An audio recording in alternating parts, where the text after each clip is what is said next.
You're listening to the Ethos Athletes Podcast, where we believe that your health is the number one resource you need to accomplish your dreams.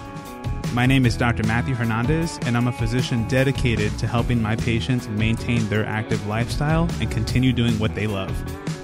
I'm sitting down with other experts so that we can provide our listeners with the knowledge they need to improve their health and live their best life. Hey everyone, this is Dr. Matthew Hernandez, and you're listening to the Ethos Athletes Podcast. Today is our second episode of our series on low back pain. And for this particular series, we brought back Dr. Tom Padilla, who is the owner of the Doctors of Physical Therapy. So Dr. Tom, welcome back. Thanks, glad to be here. So in our very first episode, we discussed the common theories of what causes low back pain. And in today's episode, we're going to discuss the treatments that are utilized with those theories and why these treatments don't always work. So just to recap on a few of the theories that we threw out in the first episode, one of them is going to be alignment. So when individuals are experiencing low back pain, one of the first things that they think about is, oh, my spine is out of line. And this is when they go do chiropractic care and get the alignment addressed. Another thing that can cause low back pain is going to be muscle spasms or muscle tightness. Another thing will be disc herniations or bulging disc or nerve compression. That's typically when people are going and seeking surgery or some sort of injection therapy.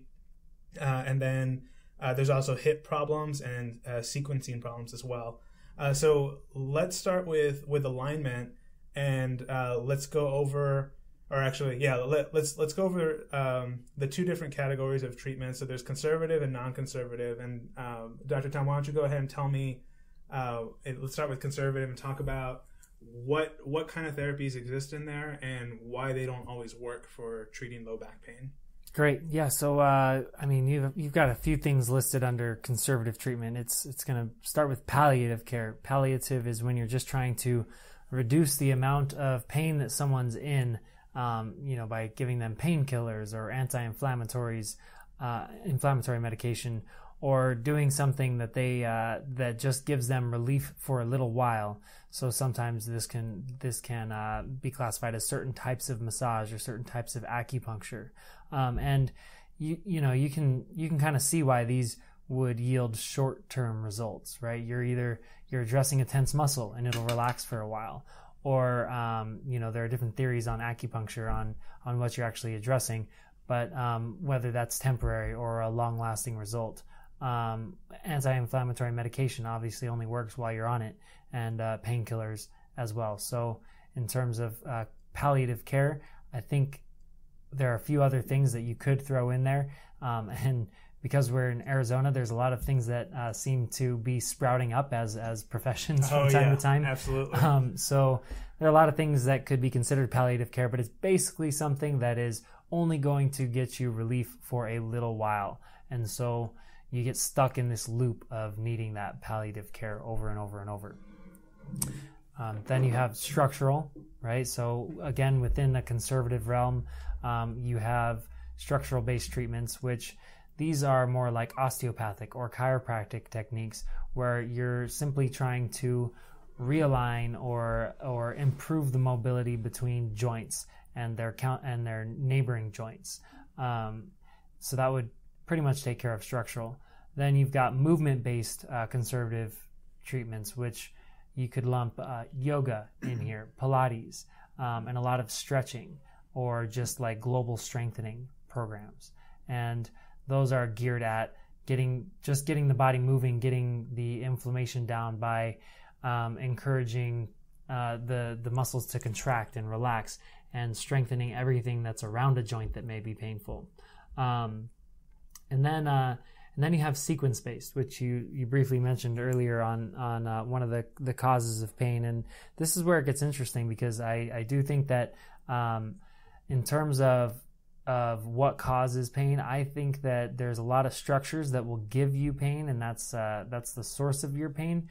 But I think that most back pain starts as a sequencing issue, and that is the true cause, and that everything else is only a symptom of that, or letting you know that there's an issue there. Unless someone has had a severe accident which has caused nerve pain or something like that, right? So when you're talking about sequence-based treatment, you're really looking at first the structure, right? Does the person have the proper alignment? So you do need proper alignment to achieve that. Now, earlier I mentioned that underneath structural was osteopathic and chiropractic. What a lot of people don't know, I think that your practice act even covers doing some spinal manipulations and mobilizations and things like that. Yeah. And so does mine. Mm-hmm. So physical therapists can help with structure and alignment. And the important part of during sequence-based treatment is you have to have everything in alignment before you begin to undo the incorrect sequencing patterns that your brain and muscles are currently moving with. So if someone's out of alignment and then you try to activate the right muscles, well, the bones are what the muscles attach to via the tendons. And if the bones are out of alignment, the muscle doesn't quite know what to do with that. One of the ends that it is normally attached to is now moved. Think of you and another person both holding a rope and stepping back until there's tension. Now one of you just takes a slight step forward. Now there's slack in the rope, right? Yeah. So when bones are slightly moved out of place, it can affect the ability of that muscle to actually contract effectively, right?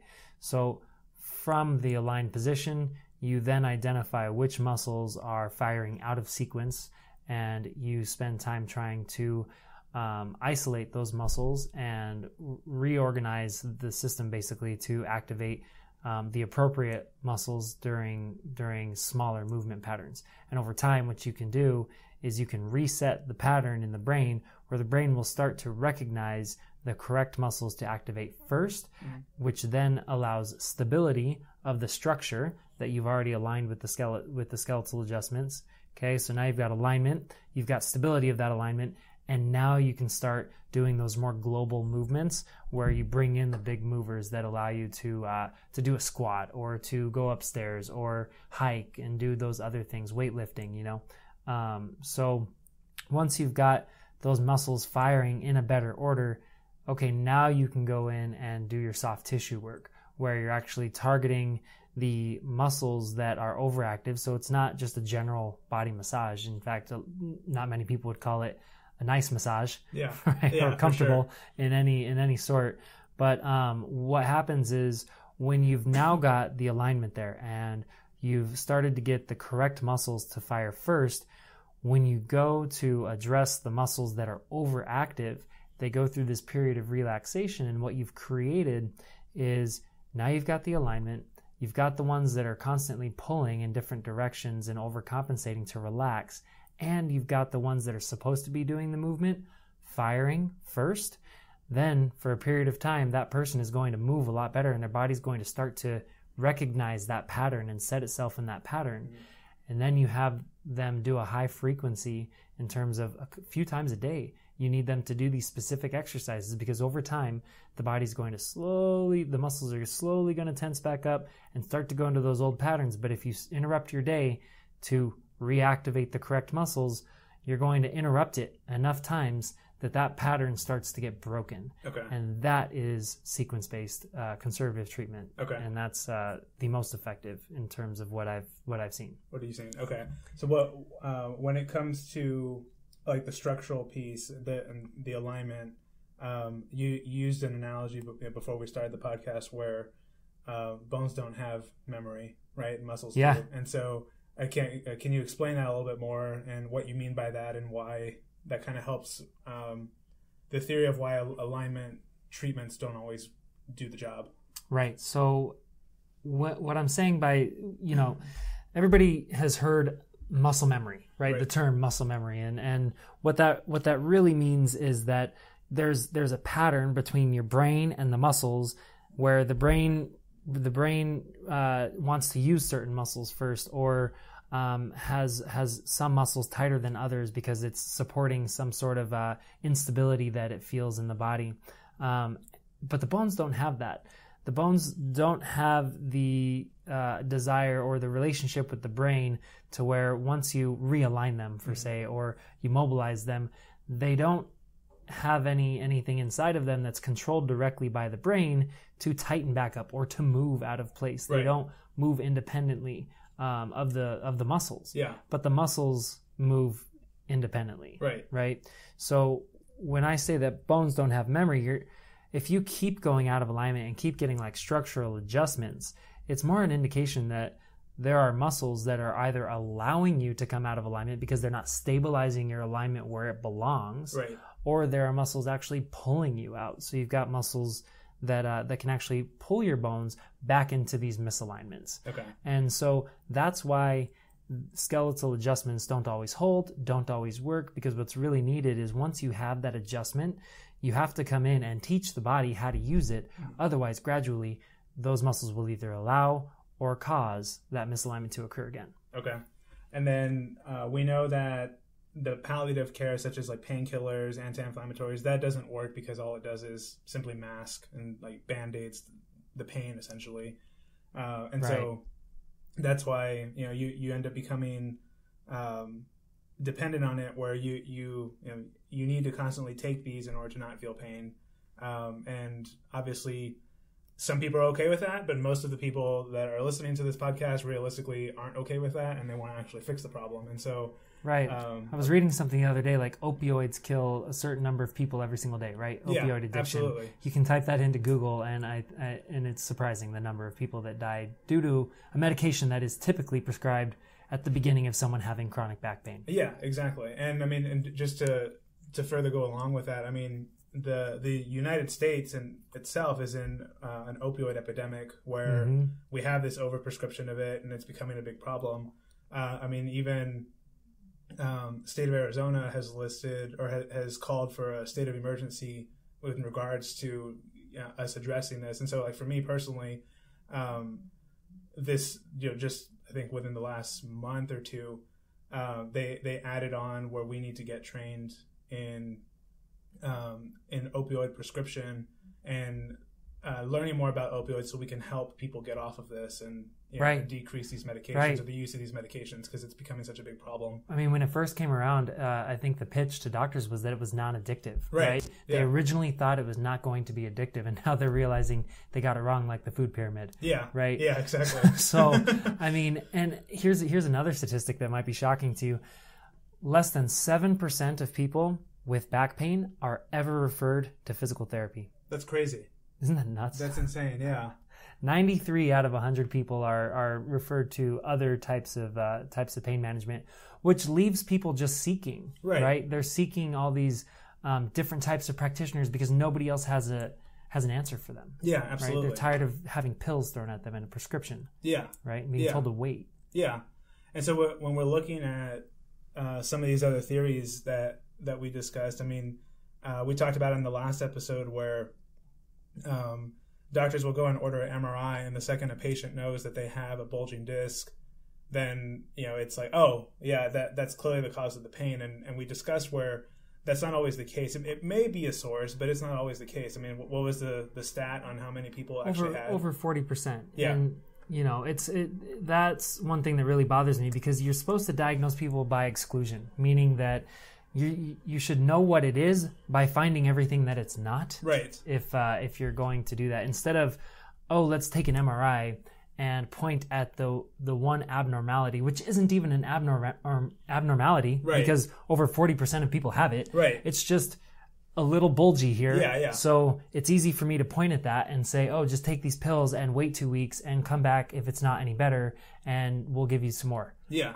And then eventually you'll need surgery, but no big deal. Right. Yeah. And so for those people who go through the conservative treatment of doing medication or, God forbid, opioid medication, anti-inflammatory stuff like that, then they fail that, or they become dependent on that. So it eventually gets to non-conservative treatment, and that's where surgery and injections get involved. So right before surgery, you have like epidurals and cortisone shots, right? And in your opinion, what are some of the reasons that those particular treatments don't work for low back pain. Cortisone and epidurals. Correct. Yeah. It's again just turning off the, if your car's check engine light is on, you're not going to go unplug the wire, right? Unless your car is like a beater, right? And you've had it since 1995, and it's chugging along, and you're ready for it to. You're just waiting for it to die so you can buy a new car. Yeah, right. For sure. Then you unplug that light and you ignore it for a little while unless you think it's going to blow up. Yeah. Right. So that's exactly what epidurals and what cortisone injections are doing. They're turning it off for a period of time. Right. But you still have the issue that's causing that pain. Right. So that's where the sequencing and the movement patterns come in. Play. Yeah. And how about surgery? A lot of times people are getting like disc herniations repaired. They're getting spinal fusions, different things like that. They're getting laminectomies where they're cutting out a portion of the spine in order to decompress a nerve. How have you seen that translate into what, does it give patients relief? Does it not give patients relief? And what's been in your experience with those things? It's a mixed bag. I've had patients who absolutely have needed surgery, right? I would say those cases are much fewer and further between than the amount of people that are actually getting surgery. Yeah, absolutely. A lot of people get some relief from surgery, but they still have other symptoms, right? And the scary thing is that a lot of these other treatments that we've talked about that are typically like the conservative care, where if you're not really doing the right type of therapy, the justification for surgery is, well, this person has tried opioids, they've had an MRI which confirms degeneration, right? Which everybody has. Yeah. We've sent them to maybe so most of the time before surgery they will try a round of physical therapy, but a lot of the times it's like a last resort. Right. And then if it doesn't work, then they're going to go ahead and do the surgery. Now, when you get the surgery, depending on what type of surgery, you might be removing structures that are causing tissue damage. I'm sorry, not the structures that are causing tissue damage, but the ones that are giving you your pain. Right. So therefore, you're not going to have pain in those areas anymore. But if you're taking out pieces or moving things around, fusing things together, the neighboring joints are going to degenerate even more quickly over time, and it's going to be much harder to stabilize that patient. So the real shame of it is that a lot of these people, when they go to physical therapy, for instance, even their treatment is rushed, right? If you get 10 minutes with your physical therapist and then just a tech tells you to do certain movements without the tech really understanding how they're supposed to move or the nuances of recalibrating the body and the sequencing, they're not being given a fair shot at actually getting better with physical therapy because of the way that it's currently set up. Right. Yeah, and that's all. I mean, that's a whole nother conversation with the insurance model and the current state of the healthcare system. Not for a 22-minute podcast. Yeah, definitely not enough time for the rest of the show. Those are things that can, reasons why surgery can't happen, and I've seen it enough to where someone gets their spine fused or gets something cut out, and they still, maybe that pain in that area is better, but they always develop something else down the road. And it goes to what you were saying, or does nothing. Yeah. Right? Which that's is the worst. Yeah, that's always the crappiest. And then they've got missing structures, and their pain isn't better. Right. So now, great. Yeah, and so I think one thing to note again. I mean, you said it once, but one thing that should be heard again is that more people are being referred to surgery than are actually needing it. There's things that can be done prior to that. If you consider that less than 7% of people who have back pain are ever referred to physical therapy, I guarantee you that is way more people than it should be actually getting surgery. Yeah, absolutely. Now, one of the things that, going back to conservative treatments, we did talk about movement types. So this is where stretching involved yoga. When it comes to physical therapy itself, that I think you said most physical therapists fall in this realm of treating the movement piece, correct?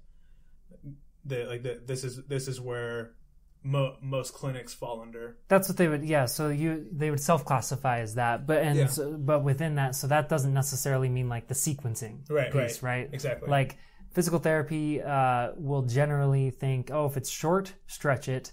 If it's weak, strengthen it. And that's pretty much how they develop their programs. And so people get like these long list of 20 exercises because 12 different muscles are short, right? And then like 5 or 6 muscles are testing as weak, but that's because there's a misalignment issue and a sequencing issue, and if you resolve that, those muscles no longer present as short, right? So physical therapy does fall into the movement-based right. The short question. It falls in there, but the reason that it doesn't always work is because what you just said, it doesn't always address the alignment piece or the sequencing piece. Correct. Is what you've seen. Correct. And, absolutely. That's and that's, it's not necessarily by fault of any of the PTs, right? They only have 10 minutes with each patient because they're seeing 5 or 6 back to back every hour. That's the worst case, but most are at least seeing between 2 and 4 patients every single hour and using a lot of aids and techs, and there's a lot lost in translation there.